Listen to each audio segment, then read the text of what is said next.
Welcome to legal knowledge. आज हम बात करेंगे भारतीय न्याय संहिता 2023 में दिए गए डेफिनेशंस के बारे में।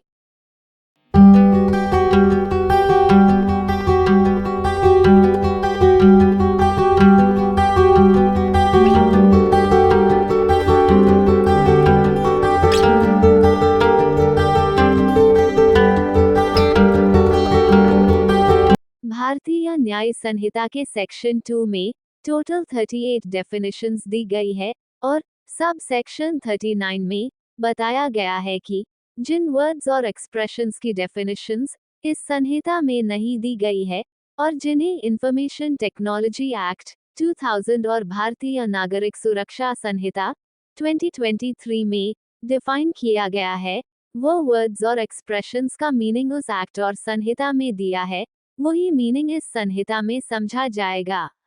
आइए समझते हैं सेक्शन 2 के सब सेक्शन 1 से 38 में दिए गए डेफिनेशंस को। भारतीय न्याय संहिता के सेक्शन 2 सब सेक्शन 1 में एक्ट यानी कि कृति की डेफिनेशन दी गई है। इस सब सेक्शन के अनुसार बीएनएस में सिंगल एक्ट और सीरीज ऑफ एक्ट्स दोनों के लिए एक्ट यही वर्ड या एक्सप्रेशन यूज किया गया है। सब सेक्शन 2 के अनुसार ह्यूमन बीइंग यानी कि मानव प्राणी छोड़कर अन्य सभी लिविंग क्रीचर्स के लिए एनिमल इस वर्ड या एक्सप्रेशन का उपयोग बीएनएस में किया गया है। सब सेक्शन 3 के अनुसार 18 इयर्स से कम के आयु वाले सभी व्यक्तियों के लिए बीएनएस में चाइल्ड इस वर्ड या एक्सप्रेशन का उपयोग किया गया है। भारतीय न्याय संहिता के सेक्शन 2 सब सेक्शन 4 के अनुसार अगर कोई व्यक्ति डिसेप्शन प्रैक्टिस करने के लिए यानी कि धोखा देने के लिए या धोखा दिया जा सकता है, ये जानते हुए किसी वस्तु को दूसरे वस्तु की तरह बनाता है, तो उस व्यक्ति ने काउंटरफिट किया ऐसा समझा जाएगा। सब सेक्शन 4 के एक्सप्लेनेशन 1 के अनुसार काउंटरफिटिंग के लिए इमिटेशन एग्जैक्ट होना जरूरी नहीं है। एक्सप्लेनेशन 2 बताता है कि जब कोई व्यक्ति एक वस्तु को दूसरे वस्तु की तरह बनाता है और वो बनावट इस तरह की होती है कि जिसके द्वारा कोई व्यक्ति डिसीव हो सकता है, तो जब तक कॉन्ट्ररी प्रूव नहीं किया जाता तब तक ऐसा प्रिज्यूम किया जाएगा कि जिस व्यक्ति ने वह बनावट वस्तु तैयार की है उसने डिसेप्शन प्रैक्टिस करने के लिए या इस तरह डिसेप्शन प्रैक्टिस किया जा सकता है मालूम होते हुए वह बनावट वस्तु तैयार की है। भारतीय न्याय संहिता के सेक्शन 2 सब सेक्शन 5 के अनुसार कोर्ट इस वर्ड या एक्सप्रेशन का मीनिंग ऐसा जज या बॉडी ऑफ जजेस है जिन्हें लॉ के द्वारा जुडिशली एक्ट करने के लिए एम्पावर्ड किया गया है। सब सेक्शन 6 के अनुसार अगर दिए गए कॉन्टेक्स्ट से कॉन्ट्ररी मीनिंग नहीं निकलता तो डेथ इस वर्ड या एक्सप्रेशन का meaning death of human being समझा जाएगा। सब सेक्शन 7 के अनुसार किसी एक व्यक्ति को रॉन्गफुल गेन करने के उद्देश्य से या दूसरे व्यक्ति को रॉन्गफुल लॉस करने के उद्देश्य से कुछ किया जाता है तो वह डिसऑनेस्टली किया गया ऐसा समझा जाएगा। भारतीय न्याय संहिता के सेक्शन 2 के सब सेक्शन 8 के अनुसार किसी भी सब्सटेंस यानी कि पदार्थ पर लेटर्स, फिगर्स या मार्क्स के द्वारा या फिर इनमें से किसी भी एक माध्यम के द्वारा कोई भी मैटर एक्सप्रेस्ड या डिस्क्राइब्ड किया जाता है जिसमें इलेक्ट्रॉनिक और डिजिटल रिकॉर्ड भी समाविष्ट है और जो उस मैटर के संबंध में एविडेंस के तौर पर यूज किया जा सकता है, उसे डॉक्यूमेंट कहा जाएगा। सब सेक्शन 8 के एक्सप्लेनेशन 1 के अनुसार यह मायने नहीं रखता कि किस माध्यम से और किस सब्सटेंस से लेटर्स, फिगर्स या मार्क्स तैयार किए गए हैं या फिर वह एविडेंस कोर्ट में यूज करने का उद्देश्य है या नहीं। पहले उदाहरण के अनुसार किसी भी कॉन्ट्रैक्ट्स के टर्म्स एक्सप्रेस करने वाली राइटिंग जो कि कॉन्ट्रैक्ट के एविडेंस के तौर पर यूज की जा सकती है वह डॉक्यूमेंट है। दूसरे उदाहरण के अनुसार बैंकर को दिया जाने वाला चेक डॉक्यूमेंट है। तीसरे उदाहरण के अनुसार पावर ऑफ अटर्नी डॉक्यूमेंट है। चौथे उदाहरण के अनुसार मैप या प्लान, जिसे एविडेंस के तौर पर यूज करने का उद्देश्य है या एविडेंस के तौर पर यूज करना है, वो डॉक्यूमेंट है। पांचवें उदाहरण के अनुसार ऐसी राइटिंग जिसमें डायरेक्शंस या इंस्ट्रक्शंस दिए गए हैं, वो डॉक्यूमेंट है। सब सेक्शन 8 के एक्सप्लेनेशन 2 के अनुसार अगर मर्केंटाइल या अन्य यूसेज के अनुसार लेटर्स, फिगर्स या मार्क्स के द्वारा कुछ भी एक्सप्रेस किया जाता है, तो इस सब सेक्शन में दिए गए मीनिंग के अनुसार वो लेटर्स, फिगर्स या मार्क्स के द्वारा एक्सप्रेस किया गया है ऐसा समझा जाएगा, भले वैसा एक्चुअली एक्सप्रेस्ड नहीं किया गया हो। इसे समझने के लिए उदाहरण दिया गया है कि अ नाम का व्यक्ति उसके आदेश से पेबल बिल ऑफ एक्सचेंज के पीछे उसका नाम लिखता है। मर्केंटाइल यूसेज के अनुसार ऐसे एंडोर्समेंट का अर्थ होता है कि वो बिल उसके होल्डर को पे करना है। इस तरह जो एंडोर्समेंट किया गया वो डॉक्यूमेंट है और इस एंडोर्समेंट को पे टू द होल्डर या इसी प्रकार के वर्ड्स सिग्नेचर के ऊपर लिखे हुए हैं ऐसा समझा जाएगा। भारतीय न्याय संहिता के सेक्शन 2 सब सेक्शन 9 के अनुसार केवल छल करने के उद्देश्य से कुछ भी किया जाता है तो वह फ्रॉडुलेंटली किया गया ऐसा समझा जाएगा। भारतीय न्याय संहिता के सेक्शन 2 सब सेक्शन 10 में जेंडर इस वर्ड या एक्सप्रेशन का मीनिंग दिया गया है। इस संहिता में किसी भी व्यक्ति यानी कि मेल, फीमेल या ट्रांसजेंडर के लिए ही ये प्रोनाउन या फिर इसके डेरिवेटिव्स जैसे कि हिज, हिम यूज किए गए हैं। इस सब सेक्शन में दिया गया एक्सप्लेनेशन बताता है कि transgender persons protection of rights act 2019 40 of 2019 section 2 के क्लॉज के में जो ट्रांसजेंडर का मीनिंग दिया है वही मीनिंग इस सब सेक्शन में समझा जाएगा। Transgender persons protection of rights act 2019 के सेक्शन 2 क्लॉज के अनुसार ट्रांसजेंडर पर्सन यानी कि ऐसा व्यक्ति जिसका जेंडर उसके बर्थ जेंडर से मैच नहीं होता और ट्रांस मैन और ट्रांस वुमन को इसमें समाविष्ट किया गया है, भले उस व्यक्ति ने सेक्स रीअसाइनमेंट सर्जरी या हार्मोन थेरेपी या लेजर थेरेपी या अन्य कोई थेरेपी की हो या नहीं। Person with intersex variations gender queer और पर्सन जिनकी सोशियो कल्चरल आइडेंटिटी किन्नर, हिजरा, अरवानी और जोगता ऐसी है, उन्हें भी ट्रांसजेंडर इस एक्सप्रेशन में समाविष्ट किया गया है। भारतीय न्याय संहिता के सेक्शन 2 के सब सेक्शन 11 के अनुसार अगर कोई भी काम ड्यू केयर या अटेंशन से नहीं किया जाता तो वह काम गुड फेथ में किया है ऐसा नहीं समझा जाएगा, यानी कि कोई भी काम गुड फेथ में किया है ऐसा समझने के लिए वो काम ड्यू केयर और अटेंशन से किया जाना चाहिए। सब सेक्शन 12 में गवर्नमेंट इस एक्सप्रेशन का मीनिंग सेंट्रल गवर्नमेंट या स्टेट गवर्नमेंट होगा ऐसे बताया है। भारतीय न्याय संहिता के सेक्शन 2 सब सेक्शन 13 में बताया गया है कि अगर किसी व्यक्ति के एप्रहेंशन को अवॉइड करने के लिए कोई उस व्यक्ति को shelter, food, drink, money, clothes, arms, ammunition या मीन्स ऑफ कन्वेयंस या उस व्यक्ति को इस प्रकार के किसी माध्यम से या अन्य तरीके से मदद करता है तो ऐसे एक्ट को हार्बर कहते हैं। भारतीय न्याय संहिता के सेक्शन 2 सब सेक्शन 14 के अनुसार किसी व्यक्ति के बॉडी, माइंड, रेप्यूटेशन या प्रॉपर्टी को किसी भी प्रकार का हार्म इल्लीगली पहुंचाया जाए तो उस हार्म को इंजरी कहा जाएगा। भारतीय न्याय संहिता के सेक्शन 2 सब सेक्शन 15 के अनुसार इल्लीगल ये वर्ड जो ऑफेंस है या प्रोहिबिटेड बाय लॉ है या जो सिविल एक्शन के लिए कारण तैयार करता है उन सब के लिए एप्लीकेबल है। व्यक्ति द्वारा जो कुछ भी इल्लीगल है वह ना करना, यही लीगली बाउंड टू डू इस शब्द का मीनिंग दर्शाता है।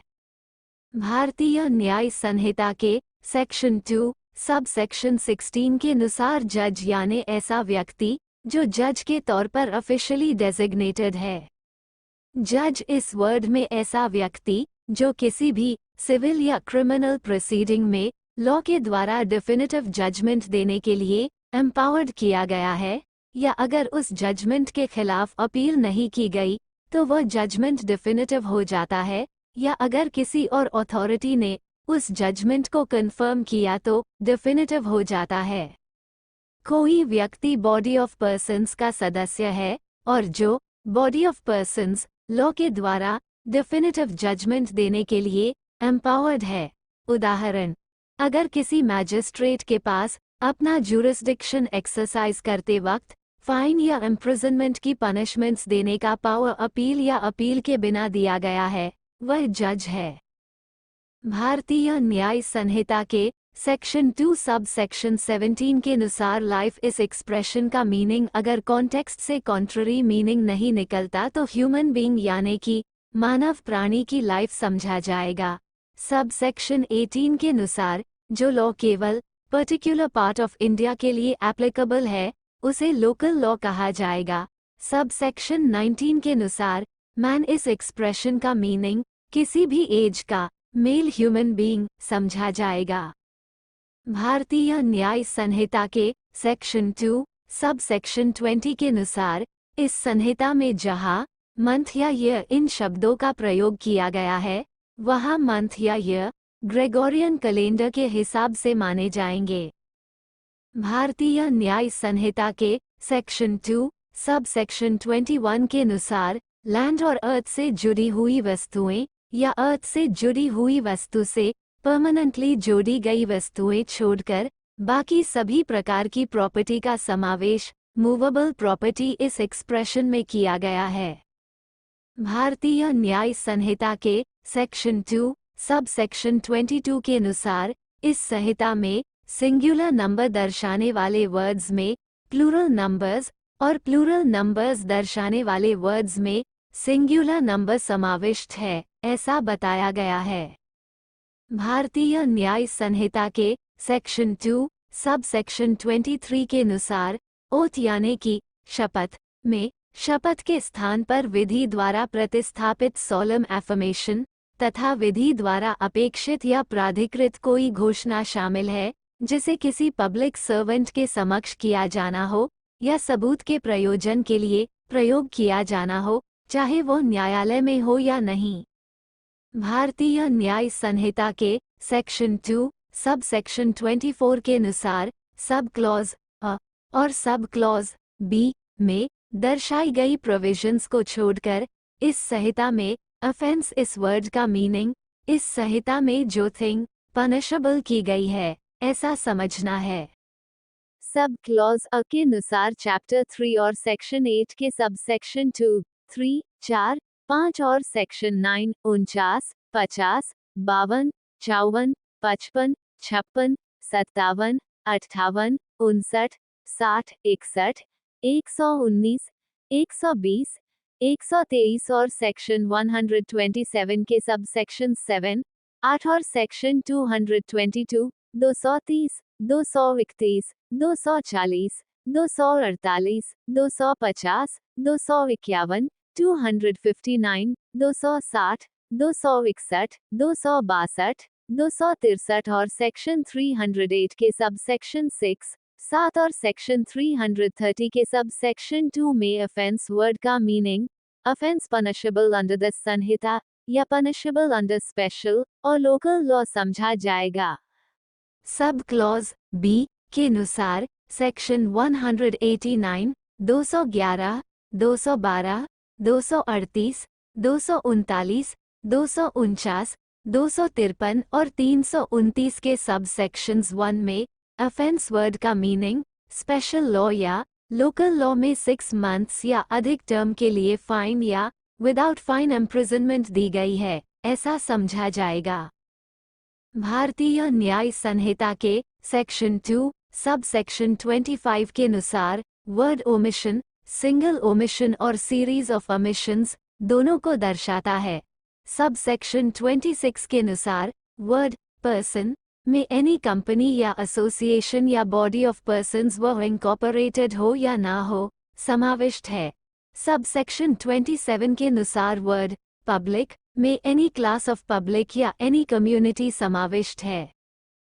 भारतीय न्याय संहिता के सेक्शन 2 सब सेक्शन 28 के अनुसार इस सब सेक्शन के सब क्लॉज अ 2 के में बताए गए पर्सन्स पब्लिक सर्वेंट्स कहलाए जाएंगे। सब सेक्शन 28 के सब क्लॉज अ के अनुसार आर्मी, नेवी या एयरफोर्स का every commissioned officer public servant है। सब क्लॉज बी के अनुसार हर एक जज जिसमें जिस किसी व्यक्ति को लॉ के द्वारा खुद या बॉडी ऑफ पर्सन्स का मेंबर होने के नाते एजुडिकेटरी फंक्शंस डिस्चार्ज करने के लिए एम्पावर्ड किया है, वो पब्लिक सर्वेंट है। सब क्लॉज सी के अनुसार कोर्ट का हर एक ऑफिसर जिसमें लिक्विडेटर, रिसीवर या कमिश्नर जिसकी ड्यूटी इन्वेस्टिगेट करने की, मैटर ऑफ लॉ या फैक्ट का रिपोर्ट देने की, कोई डॉक्यूमेंट तैयार करने की, ऑथेंटिकेट या संभालने की, या किसी प्रॉपर्टी का चार्ज लेना या डिस्पोज करने की है, या फिर जुडिशियल प्रोसेस एग्जीक्यूट करने की है, या फिर शपथ देना, इंटरप्रेटर करना या कोर्ट का काम संभालना है, वो पब्लिक सर्वेंट है। सब क्लॉज डी के अनुसार हर एक असेसर या कोर्ट की मदद करने वाला पंचायत का मेंबर पब्लिक सर्वेंट है।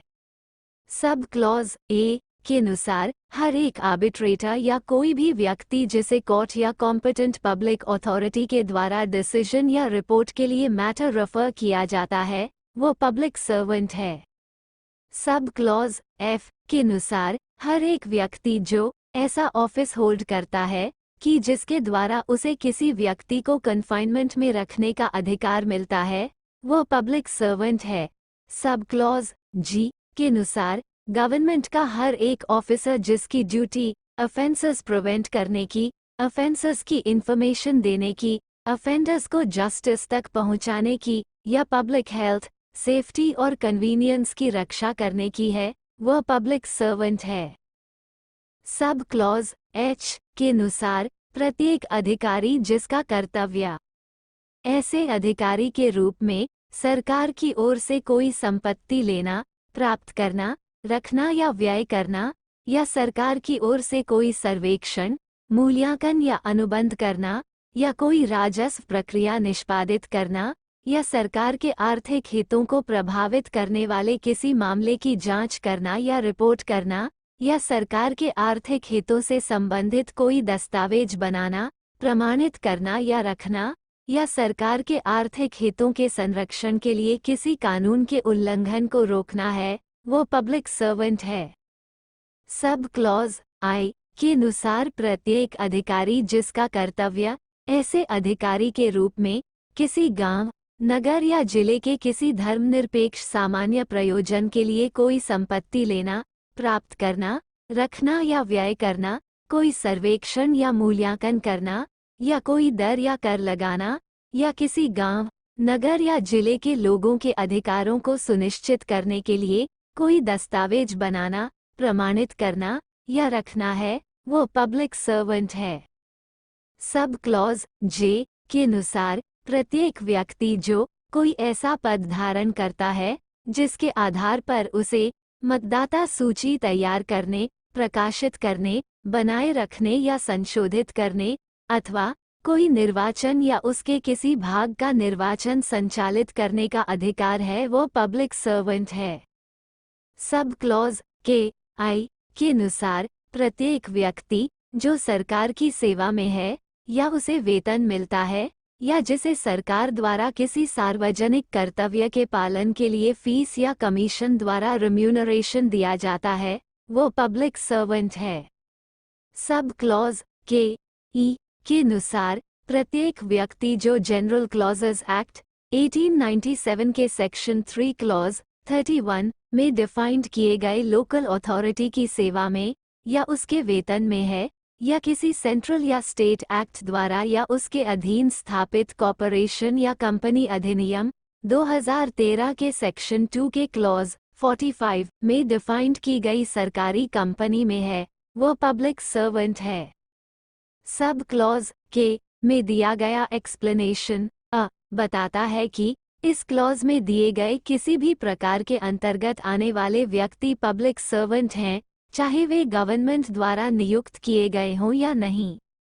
एक्सप्लेनेशन बी बताता है कि प्रत्येक व्यक्ति जो वास्तव में पब्लिक सर्वेंट की स्थिति में है, चाहे उस स्थिति को धारण करने के उसके अधिकार में जो भी कानूनी दोष हो, वो पब्लिक सर्वेंट है। एक्सप्लेनेशन सी बताता है कि इलेक्शन का तात्पर्य किसी भी विधायी, नगरपालिका या अन्य सार्वजनिक प्राधिकरण के सदस्यों को चुनने के उद्देश्य से किया गया चुनाव है, चाहे वो किसी भी प्रकार का हो, जिसके चयन की पद्धति किसी कानून के तहत या उसके द्वारा लागू हो। सब क्लॉज के में दिया इलस्ट्रेशन कहता है कि म्यूनिसिपल कमिश्नर एक पब्लिक सर्वेंट है। भारतीय न्याय संहिता के सेक्शन 2 सब सेक्शन 29 के अनुसार किसी व्यक्ति के बारे में ये कहा जाता है कि उसके पास किसी बात पर विश्वास करने का कारण, यानी कि रीजन टू बिलीव है, यदि उसके पास उस बात पर विश्वास करने का पर्याप्त कारण है, अन्यथा नहीं। भारतीय न्याय संहिता के सेक्शन 2 सब सेक्शन 30 के अनुसार स्पेशल लॉ इस वर्ड से किसी विशेष विषय पर लागू कानून अभिप्रेत है। भारतीय न्याय संहिता के सेक्शन 2 सब सेक्शन 31 के अनुसार वैल्यूएबल सिक्योरिटी से तात्पर्य ऐसे दस्तावेज से है जो ऐसा दस्तावेज है या होने का दावा करता है जिसके द्वारा कोई कानूनी अधिकार बनाया जाता है, बढ़ाया जाता है, स्थानांतरित किया जाता है, प्रतिबंधित किया जाता है, समाप्त किया जाता है या जारी किया जाता है, या जिसके द्वारा कोई व्यक्ति यह स्वीकार करता है कि वह कानूनी दायित्व के अधीन है या उसके पास कोई निश्चित कानूनी अधिकार नहीं है। इस सब सेक्शन में दिया इलस्ट्रेशन बताता है कि ए नाम का व्यक्ति बिल ऑफ एक्सचेंज के पीछे अपना नाम लिखता है, चूंकि इस एंडोर्समेंट का प्रभाव बिल के अधिकार को किसी ऐसे व्यक्ति को हस्तांतरित करना है जो इसका वैध धारक बन सकता है, इसलिए यह एंडोर्समेंट एक वैल्यूएबल सिक्योरिटी है। भारतीय न्याय संहिता के सेक्शन 2 सब सेक्शन 32 के अनुसार वेसल इस वर्ड से मानव या संपत्ति के जलमार्ग से परिवहन के लिए बनाई गई कोई भी वस्तु अभिप्रेत है। भारतीय न्याय संहिता के सेक्शन 2 सब सेक्शन 33 के अनुसार किसी व्यक्ति को वॉलंटरीली कोई परिणाम कारित करने वाला तब कहा जाता है जब वह उसे ऐसे साधनों द्वारा कारित करता है जिनके द्वारा उसका उसे कारित करने का आशय था, या ऐसे साधनों द्वारा कारित करता है जिनके बारे में उन साधनों का प्रयोग करते समय वह जानता था या उसके पास यह विश्वास करने का कारण था कि उनसे परिणाम कारित होना संभाव्य है। इस सब सेक्शन में दिया इलस्ट्रेशन बताता है कि अनाम का व्यक्ति डकैती को सुविधाजनक बनाने के उद्देश्य से रात में एक बड़े शहर में एक बसे हुए घर में आग लगाता है और इस प्रकार एक व्यक्ति की मृत्यु का कारण बनता है। यहाँ ए का मृत्यु कारित करने का इरादा नहीं हो सकता है और उसे इस बात का खेद भी हो सकता है कि उसके कार्य से मृत्यु कारित हुई है। फिर भी यदि वह जानता था कि वह मृत्यु कारित करने वाला है तो उसने स्वेच्छा से मृत्यु कारित की है। भारतीय न्याय संहिता के सेक्शन 2 के सब सेक्शन 34 में विल इस वर्ड का मीनिंग कोई भी टेस्टामेंटरी डॉक्यूमेंट ऐसा बताया है। सब सेक्शन 35 में वुमन इस वर्ड का मीनिंग किसी भी एज की वुमन ऐसा बताया है। भारतीय न्याय संहिता के सेक्शन 2 के सब सेक्शन 36 में रॉन्गफुल गेन इस वर्ड का मीनिंग बताया है कि अवैध तरीकों से प्राप्त संपत्ति जिस पर प्राप्त करने वाला व्यक्ति कानूनी रूप से हकदार नहीं है। सब सेक्शन 37 में रॉन्गफुल लॉस इस वर्ड का मीनिंग बताया है कि गैरकानूनी तरीकों से संपत्ति का नुकसान जिस पर उसे खोने वाला व्यक्ति कानूनी रूप से हकदार है। भारतीय न्याय संहिता के सेक्शन 2 के सब सेक्शन 38 में गेनिंग रॉन्गफुली इस वर्ड का मीनिंग बताया है कि किसी व्यक्ति को गेनिंग रॉन्गफुली तब कहा जाता है जब ऐसा व्यक्ति गलत तरीके से संपत्ति अपने पास रखता है, साथ ही तब भी जब ऐसा व्यक्ति गलत तरीके से संपत्ति अर्जित करता है।